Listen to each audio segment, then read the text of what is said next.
Admiral Karen Blake stood in front of the massive screen that covered the entire wall of Luna Station Command Center.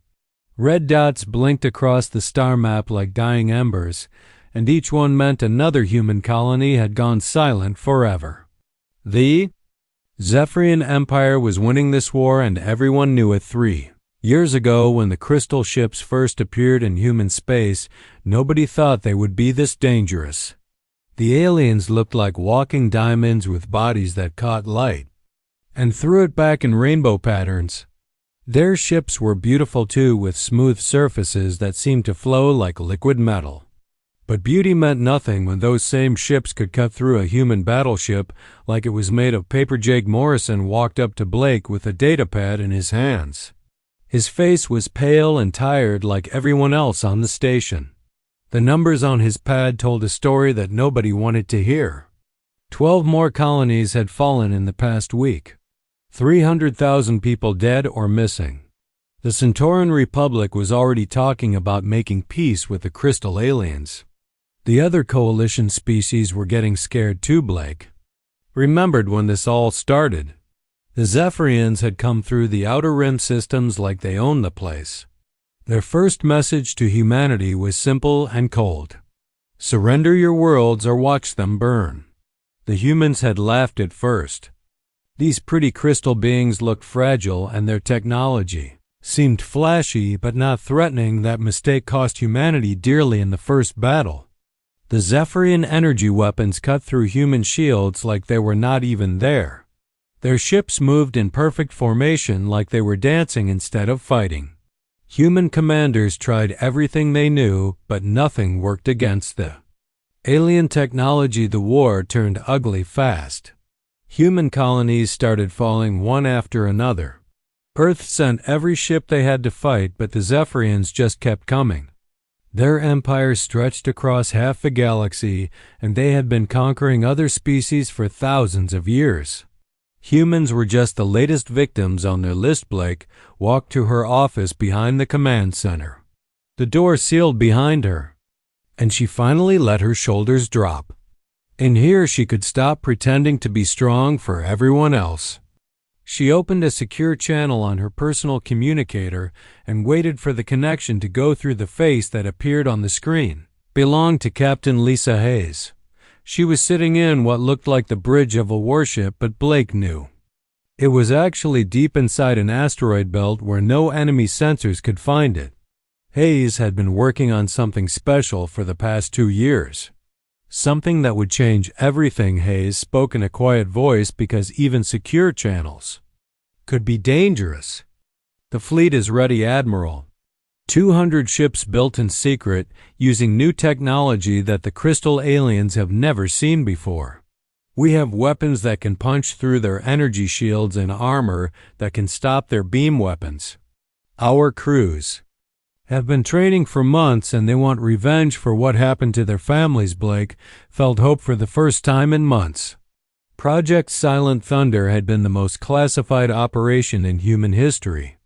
While the regular fleet fought and died against the Zephyrians, a secret group of engineers and scientists had been working on new ways to fight.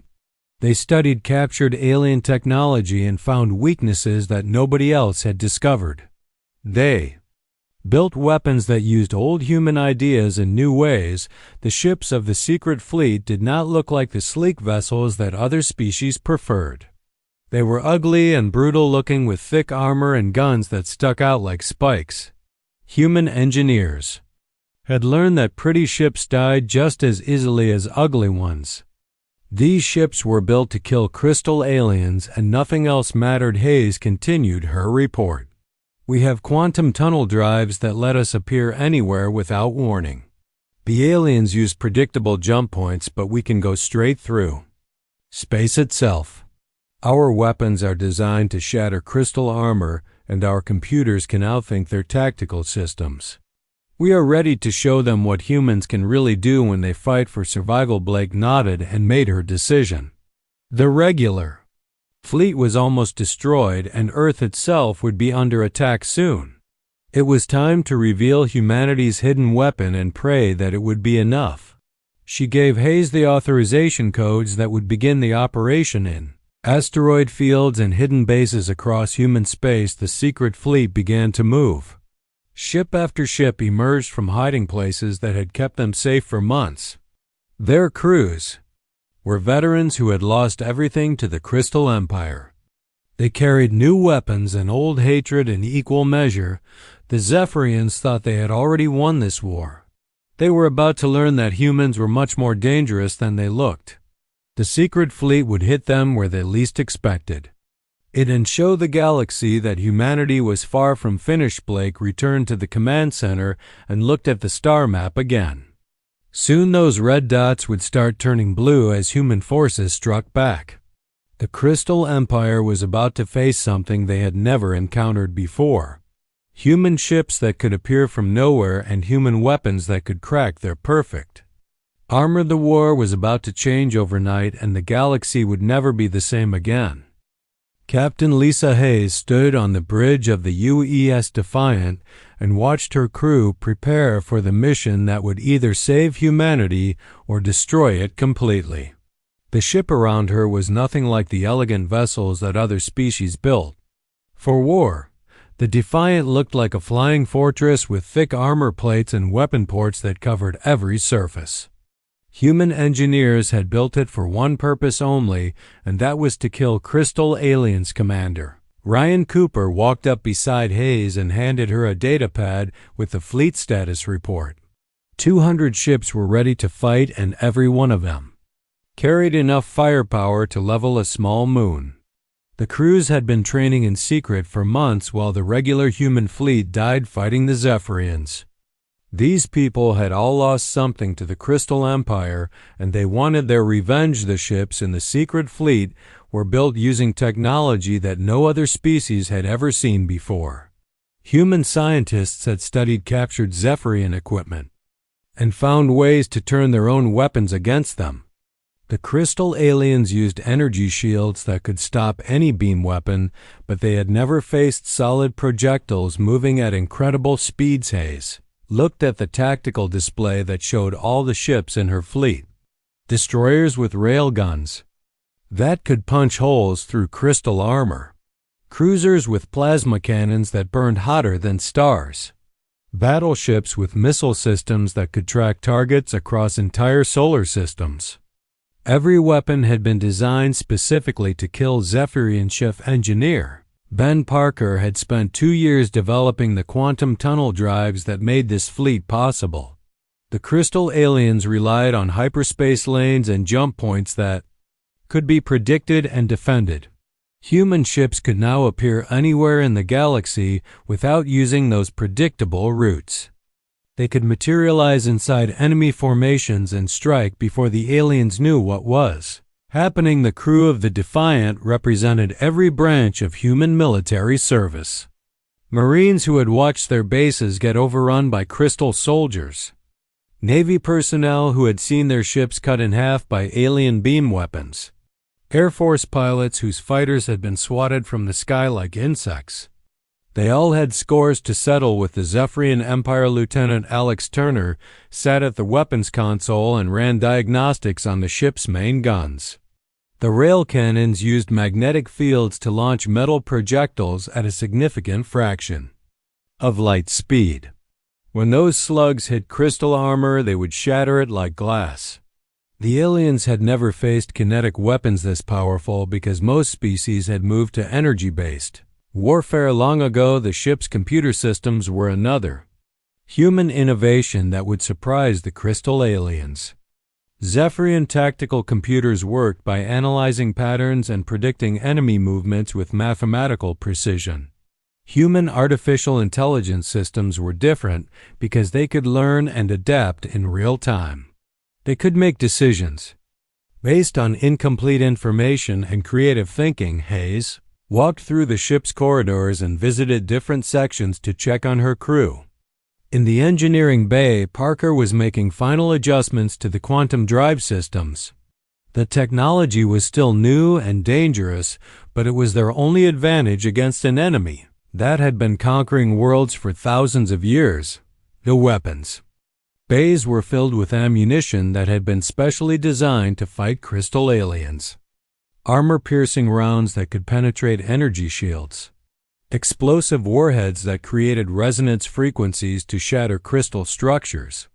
Even the ship's defensive systems had been upgraded with new ideas that human engineers had developed. Cooper found Hayes in the observation deck looking out at the asteroid field where the fleet had been hiding. The rocks around them were hollow and filled with ship construction facilities that had worked around the clock for 2 years.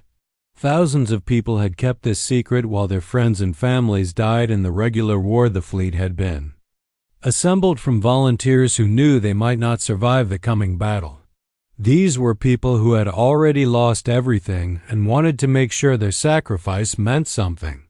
They were fighting not just for revenge but for the survival of their entire species. Hayes received a message on her communicator from Admiral Blake back on Luna Station. The time had come to reveal humanity's hidden weapon to the galaxy. The Crystal Empire thought they had already won this war, but they were about to learn that humans were much more dangerous than they appeared. The quantum tunnel drives began to charge, and space around the fleet started to shimmer with energy. The ships would emerge from hiding and strike at targets across crystal space simultaneously. No enemy force could defend against attacks that came from everywhere at once. Parker reported that all systems were ready and the fleet could jump at any moment. The crews had practiced this operation dozens of times in simulation, but this would be their first real combat mission.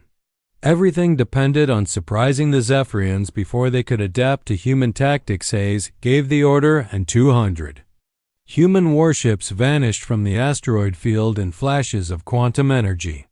They reappeared in crystal space near military bases and supply depots that had never been attacked before. The aliens would have seconds to react before human weapons started firing. Secret Fleet had trained for this moment since the war began. Human engineers had built ships that could fight crystal technology, and human crews had learned tactics that would confuse alien computers. The galaxy was about to see what humans could accomplish when they fought for survival. The Zephyrians had made one critical mistake when they started this war. They had assumed that humans were just another primitive species that could be easily conquered. They were about to discover that humanity's greatest strength was not their technology but their ability to adapt and innovate under pressure. The hidden arsenal was finally ready to strike, and the Crystal Empire would never see it coming. Supreme War Leader Kyfax stood in the crystal chamber at the heart of his command ship Eternal Glory and felt satisfaction flow through his crystalline body like warm light. The human resistance was almost finished, and soon his empire would claim Earth as another conquered world. Intelligence reports showed that the remaining human fleet was scattered and demoralized after months of devastating defeats. Eternal Glory hung in space above New Geneva, which had been a thriving human colony. Until the Crystal Fleet arrived 3 days ago. The planet's surface now glowed with the fires of burning cities, and the orbital defense stations had been reduced to floating debris. Another victory to add to the long list of worlds that had fallen before Zephyrian might. Kyfax reviewed the tactical displays that showed crystal ships positioned throughout the system. His fleet controlled every major military installation and shipping lane. The humans had tried to mount a defense, but their primitive weapons could barely scratch crystal armor. Their energy shields collapsed under the focused fire of Zephyrian beam weapons. The Supreme War Leader had been conquering worlds for over 2 centuries, and humans were proving to be typical of most young species. They fought bravely at first, but eventually realized that resistance was futile against superior technology. The next phase of the invasion would begin within days when his fleet moved on to attack Earth itself, but something was wrong with the sensor readings, and Kyfax called for his tactical officer to explain the anomalies. The crystal being approached with data that made no sense according to known physics. Multiple contacts were appearing throughout the system, but not from any known hyperspace routes or jump points. Space itself began to shimmer and twist as reality seemed to fold in on itself.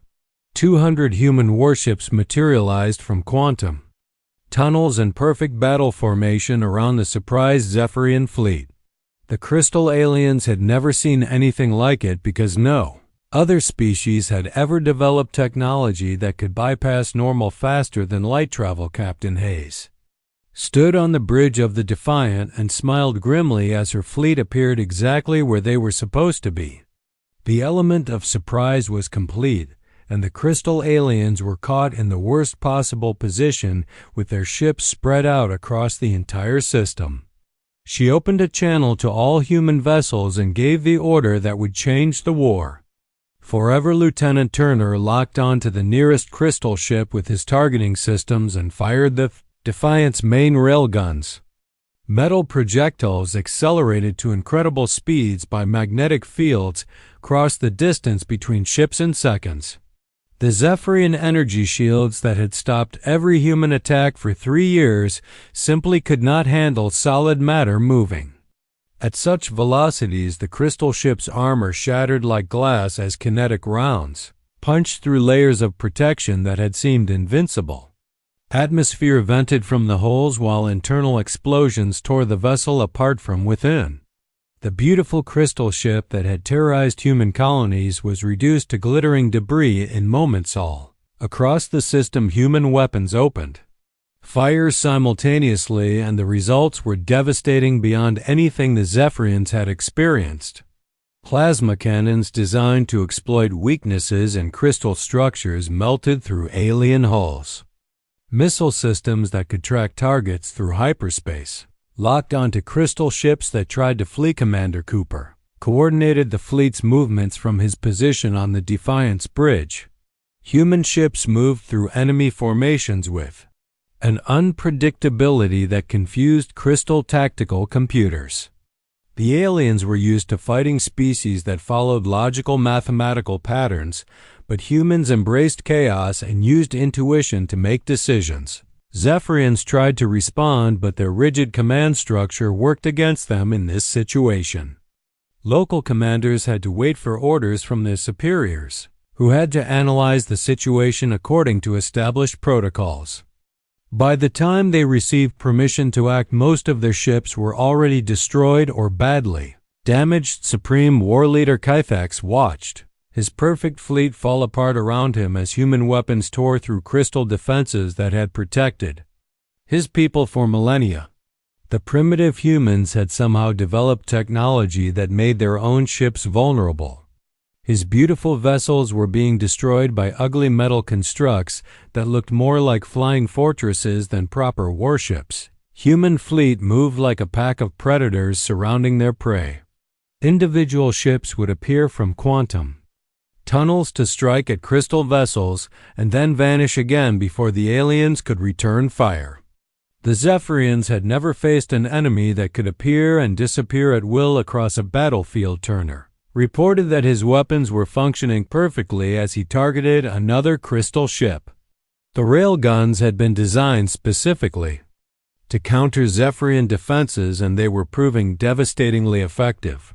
Each shot that hit its target resulted in catastrophic damage that no amount of crystal engineering could prevent. Battle that was supposed to be a simple mopping up operation had turned into a massacre with the crystal fleet as the victims. Human ships appeared wherever they were least expected and struck with weapons that the Zephyrians had no defense against. The technological advantage that had made the Crystal Empire invincible was suddenly worthless. Hayes received damage reports from across her fleet and was amazed to discover that human losses were minimal. The quantum tunnel drives allowed her ships to strike and withdraw before the enemy could respond effectively. Meanwhile, crystal casualties were mounting rapidly. As more alien vessels fell to human weapons, within 30 minutes the Zephyrian fleet above New Geneva was completely destroyed. The Eternal Glory drifted powerless with its crystal hull cracked open like an egg. Supreme War Leader Kythax transmitted a single word across all frequencies before his command. Ship exploded in a ball of superheated plasma. Impossible, but this was only the beginning of humanity's counterattack. Across the galaxy, human ships were emerging from quantum tunnels to strike at crystal bases and supply lines. The war that the Zephyrians thought they had already won was about to turn completely around. The liberation of New Geneva sent shockwaves through both the Crystal Empire and the galactic community. Species that had written off humanity as doomed were forced to reconsider their assumptions about human military capabilities. The ugly metal ships had proven more effective than the most beautiful crystal vessels. The Secret Fleet had achieved its first objective and proven that human innovation could overcome alien technological superiority. But this was just the opening move in a campaign that would reshape the balance of power throughout the galaxy forever. Ambassador Helen Price walked into the emergency session of the Galactic Council with confidence that had been absent from human representatives for months. Behind her, the holographic display showed real-time updates from across the galaxy as human ships continued their devastating campaign against Zephyrian forces. The alien delegates who had been discussing humanity's inevitable surrender were now scrambling to understand how the war had changed so dramatically overnight. The Centaurian delegate, Vex Prime, had been secretly negotiating with Crystal representatives just hours before the human fleet's surprise attack. His forearms gestured frantically as he tried to explain to his government why those negotiations were now meaningless. The humans had revealed military capabilities that made every previous strategic calculation obsolete. Price took her position at the council podium and looked out at representatives from dozens of different species. Some had scales and others had feathers, while a few existed as energy beings in containment suits. But they all shared the same expression of shock and confusion as they tried to process what humanity had accomplished. The main display showed footage from the battle above New Geneva, where crystal ships that had seemed invincible were reduced to glittering debris in minutes. Human vessels appeared from nowhere to strike with weapons that could penetrate any known defense. The technological advantage that had made the Zephyrian Empire unstoppable was suddenly irrelevant. Colonel Nathan Brooks stood beside Price and fielded questions from alien military commanders who could not understand human tactical doctrine. The concept of unpredictable warfare was foreign to species that had evolved along more logical lines. They made decisions based on careful analysis and mathematical certainty, while humans seemed to embrace chaos. The Altarian representative clicked her mandibles in confusion as she tried to comprehend how human ships could move through space without using established hyperspace routes. Her people had been using the same faster-than-light technology for thousands of years and considered it impossible to improve upon. The quantum tunnel drives were beyond their understanding. Meanwhile, reports continued to arrive from across Zephyrian space as human forces struck at targets that had never been threatened before. Industrial worlds that produced crystal weapons were burning while supply convoys disappeared without warning. The empire that had conquered half the galaxy was suddenly fighting for survival. The Procyonian delegates spoke in harmonics that required translation equipment to understand. His species had been among the first to suggest that the coalition should abandon humanity to face the Zephyrians alone. Now he was trying to explain why Procyonian space needed human protection against possible crystal retaliation. Price watched the alien delegates with satisfaction as they realized that their assumptions about human capabilities had been completely wrong. Earth had been dismissed as a primitive world with inferior technology, but the Secret Fleet was proving that innovation mattered more than age. Human engineers had accomplished in decades what other species had failed to achieve in millennia. Emergency session was interrupted by urgent news from the front lines. War leader Zithak, who had replaced the destroyed Kythax, was broadcasting desperate pleas for help across crystal space. His forces were being systematically destroyed by human attacks that came from everywhere at once. The Empire was losing worlds faster than they could count. Brooks explained to the confused alien commanders that human warfare was based on adaptability rather than rigid doctrine. Other species developed perfect battle plans and executed them precisely, but humans changed their tactics constantly based on battlefield conditions.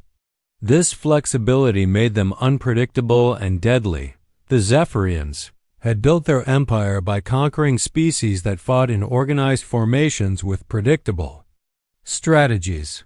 Crystal tactical computers could analyze enemy patterns and develop countermeasures with mathematical precision. But human commanders made decisions based on intuition and creativity that no algorithm could anticipate. Price outlined humanity's terms for continued cooperation with the coalition species. Earth would take the leading role in military operations, while other worlds contributed their own specialties. The Centaurians had excellent manufacturing capabilities while the Altarians excelled at scientific research. Everyone would benefit from combining their strengths. The council chamber filled with excited conversations as delegates contacted their governments to report the dramatic change in galactic politics. Species that had been preparing for Zephyrian occupation were suddenly discussing offensive operations against crystal worlds.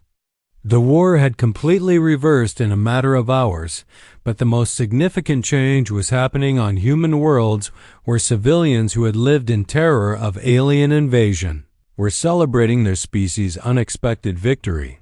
Colonies that had been written off as lost were being liberated by ships that appeared from quantum tunnels like avenging angels. The liberation of New Geneva had sent shockwaves through human space as people realized their military was much more capable than anyone had imagined. Children who had grown up hearing about defeats and retreats were now watching crystal ships explode on news broadcasts. The Zephyrian Empire found itself fighting a completely different kind of war against an enemy they could not predict or contain. Their beautiful crystal ships that had conquered countless worlds were being destroyed by ugly human vessels that looked more like flying weapons platforms than proper warships. Price concluded her address to the Galactic Council by reminding the assembled delegates that Earth had always been willing to fight for freedom and peace. The secret fleet was proof that humanity would never surrender to any threat, no matter how powerful it seemed. The galaxy was learning that humans were dangerous when they fought for survival. Emergency session ended with unanimous agreement that human military doctrine should be studied and incorporated into coalition defense plans. Species that had dismissed humanity as technologically inferior were now requesting human advisors to help them understand modern warfare. War was far from over, but the balance of power had shifted dramatically. The Zephyrian Empire that had seemed unstoppable was now retreating on all fronts while human forces pressed their advantage. The galaxy would never underestimate Earth again. As Price left the council chamber, she knew that humanity had earned its place as a major galactic power through strength and innovation. The secret fleet had changed more than just the war. It had changed humanity's destiny among the stars forever. Captain Hayes led her strike force deep into the heart of Zephyrian space where no enemy had ever dared to venture before. The Crystal Empire had grown complacent over centuries of conquest and never expected an attack on their core industrial worlds. Their most important manufacturing facilities were protected only by automated defense systems that had never been tested. Against human weapons, Commander Tyler Johnson commanded a squadron of stealth frigates that had been specially modified for deep penetration missions. His ships used advanced cloaking technology, engineered from captured crystal equipment but improved with human innovations. The aliens could not detect vessels that used their own sensor blind spots against them. The target was a massive shipyard complex orbiting the crystal homeworld of Zephyros Prime, where the Empire's most advanced warships were constructed. Human Intelligence had identified this facility as critical to the alien war effort. Without new ships to replace their losses, the Zephyrian fleet would be unable to continue fighting Johnsons. Frigates approached the shipyard using flight paths that avoided the orbital patrol routes. Crystal security followed predictable patterns that had not changed in decades because no enemy had ever penetrated this far into their territory. The aliens relied on mathematical precision instead of random patrols that might be more effective. Shipyard was enormous with construction bays that could build vessels larger than anything in the human fleet. Crystalline frameworks held partially completed warships while automated systems added layers of armor and weapons. The facility represented thousands of years of accumulated knowledge and technology that would be impossible to replace. Quickly, Hayes coordinated the attack from the Defiant while her task force prepared to strike at multiple targets simultaneously. The quantum tunnel drives allowed human ships to appear anywhere without warning, but this mission required perfect timing. If even one target survived to send an alert, the entire operation could fail. The first wave of attacks hit the shipyards. Power generation systems, which were massive fusion reactors that provided energy for the construction processes. Human plasma cannons designed to exploit weaknesses in crystal technology burned through reactor shielding like acid through paper. The explosions that followed lit up space for millions of kilometers. Johnson's stealth frigates struck at the automated defense platforms that protected the facility from attack. The crystal weapons were powerful, but they could not target enemies they could not detect. Human ships appeared from quantum tunnels inside the defensive perimeter and destroyed the platforms before they could respond. Meanwhile, other human forces attacked industrial worlds throughout crystal space where weapons and equipment were manufactured. The Empire had concentrated their production in heavily defended systems that seemed impossible to assault.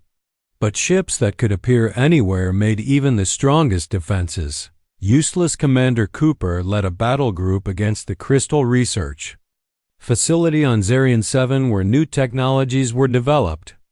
The alien scientists had been working on improved energy weapons that could potentially counter human kinetic projectiles.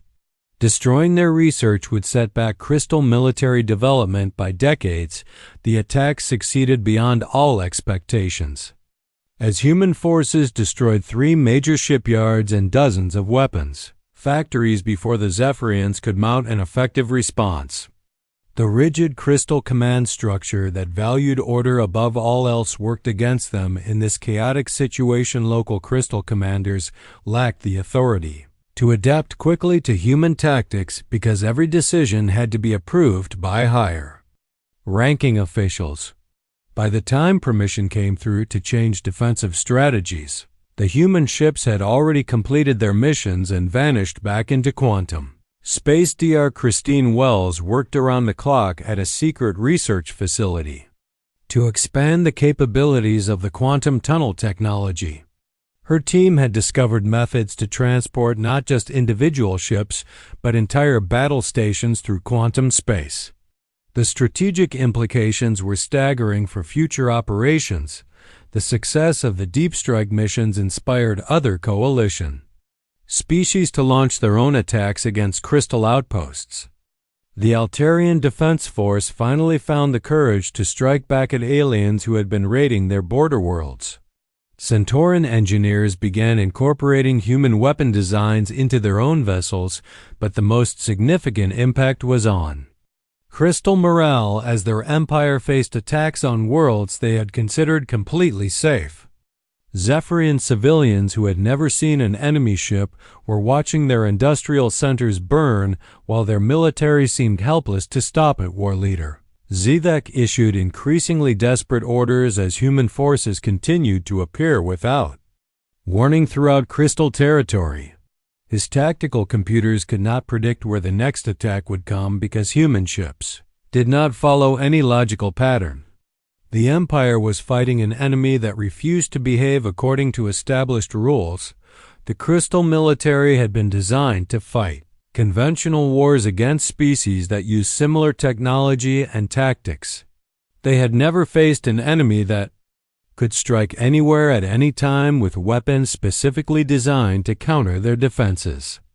Every advantage that had made them invincible was now worthless haze. Received reports from across the theater of operations that showed human forces were achieving objectives that had seemed impossible just weeks before.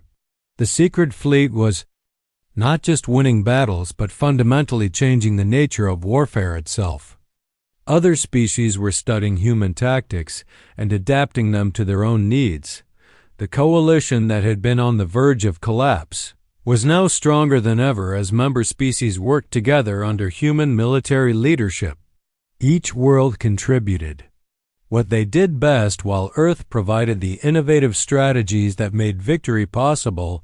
The Zephyrian Empire found itself fighting multiple enemies on dozens of fronts, while their production capacity was systematically destroyed. Crystal worlds that had been safe for millennia were suddenly under threat from ships that could appear from nowhere. The tide of war had turned completely, and the aliens who had seemed unstoppable were now fighting for survival. Their beautiful crystal ships were being hunted by human vessels that cared nothing for elegance or tradition. The galaxy was learning that effectiveness mattered more than appearance. As human forces pressed their advantage across crystal space, it became clear that the war would end with complete Zephyrian defeat. The empire that had conquered half the galaxy was crumbling under assault from a species they had dismissed as primitive. Secret Fleet had accomplished something that no other force in galactic history had managed. They had taken the fight directly to the crystal homeworld and proven that no empire was too powerful to be defeated by determination and innovation. Admiral Blake stood once again in Luna Station's command center, but the holographic display now told a completely different story than it had 6 months ago.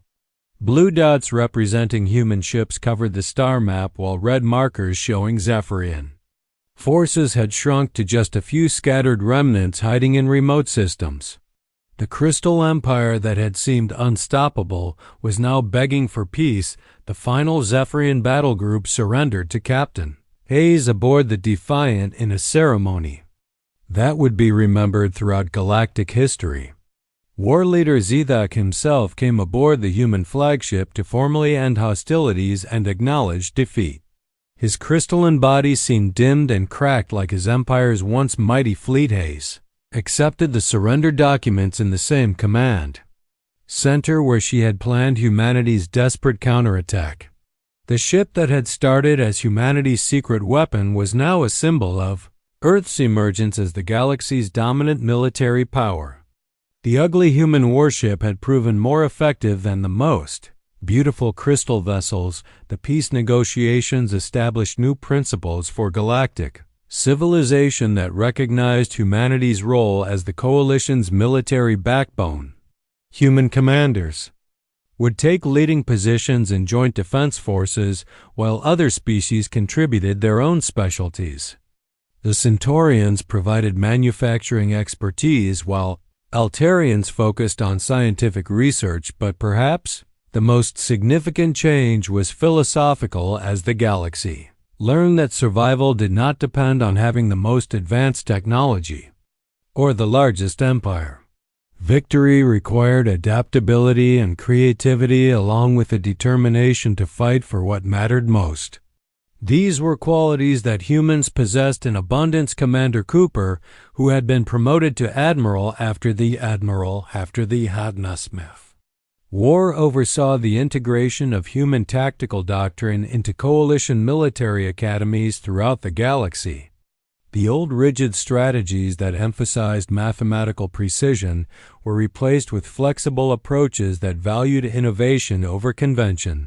Zephyrian Empire was required to make reparations and submit to coalition oversight, but they were not completely destroyed. Some of their more peaceful colonies were allowed to join the coalition as member worlds, and their populations learned to coexist with species they had once sought to conquer. The crystal beings discovered that cooperation was more rewarding than conquest, as they contributed their own knowledge to joint research projects. Their understanding of energy manipulation combined with human innovation produced technologies that neither species could have developed. Alone, Blake reviewed reports from across human space, where colonies that had been liberated from crystal occupation were rebuilding with help from the Coalition. Children who had grown up under alien rule were learning about their heritage and the heroes who had fought to free them. Secret Fleet had accomplished far more than winning a war because it had established Earth as a major power in galactic affairs. Human ships now patrolled trade routes and protected peaceful worlds from any threats that might emerge. The galaxy felt safer knowing that humanity was watching Dr. Wells continued her research into quantum tunnel technology and made discoveries that revolutionized faster than light travel for all Coalition species. The ability to move instantly between any 2 points in space opened possibilities for exploration and commerce that had never existed before. The industrial might of the Coalition grew as human innovation combined with alien manufacturing capabilities to produce goods and technologies that improved life throughout the galaxy.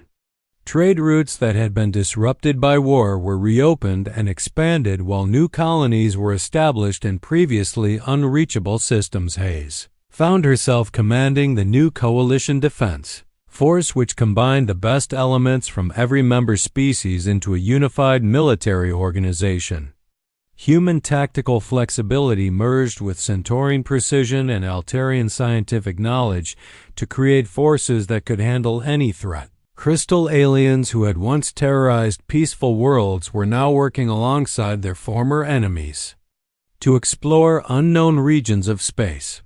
Former Zephyrian warships had been converted into research vessels that pushed the boundaries of scientific knowledge. Blake reflected on how much had changed since those dark days when humanity seemed doomed to extinction. The Secret Fleet had saved not just Earth but the entire Coalition by proving that determination could overcome any technological advantage. The lesson would not be forgotten. Young humans joined the Coalition military academies where they learned alongside aliens who had once been enemies. The children of both species grew up together and formed friendships that would help maintain peace for generations to come. The quantum tunnel drives that had once been humanity's greatest secret were now shared freely with Coalition partners who used the technology to expand their own capabilities. Scientific cooperation replaced military competition as the driving force behind technological advancement. Galaxy had learned that diversity was strength and that different approaches to problem solving produced better results than any single methodology. Human creativity combined with alien knowledge created innovations that neither could achieve alone. As Blake looked toward the future, she knew that humanity had found its place among the stars not through conquest, but through the willingness to fight for freedom and peace. The Secret Fleet had changed more than just the outcome of one war because it had demonstrated the power of the PFE human spirit. The Zephyrian Empire that had once ruled through fear and superior technology was now just one member of a galactic community based on cooperation and mutual respect. Former enemies worked together to solve problems that affected everyone. The ugly human warships that had shocked the galaxy with their effectiveness were now being studied and copied by species throughout Coalition space. The lesson that function mattered more than form had been learned by civilizations that had prioritized beauty over capability. Children throughout the galaxy learned about the war in their history classes and how humanity's Secret Fleet had changed everything overnight. The story became a legend that inspired future generations to believe that any challenge could be overcome through determination and innovation. The new order that emerged from the war was stronger and more stable than anything the galaxy had known before. Peace was maintained not through the dominance of one empire, but through the cooperation of many species working toward common goals. Humanity had proven that they belonged among the stars, and the galaxy would never underestimate Earth. Again, the secret fleet had secured not just victory in war, but humanity's destiny as guardians of galactic civilization.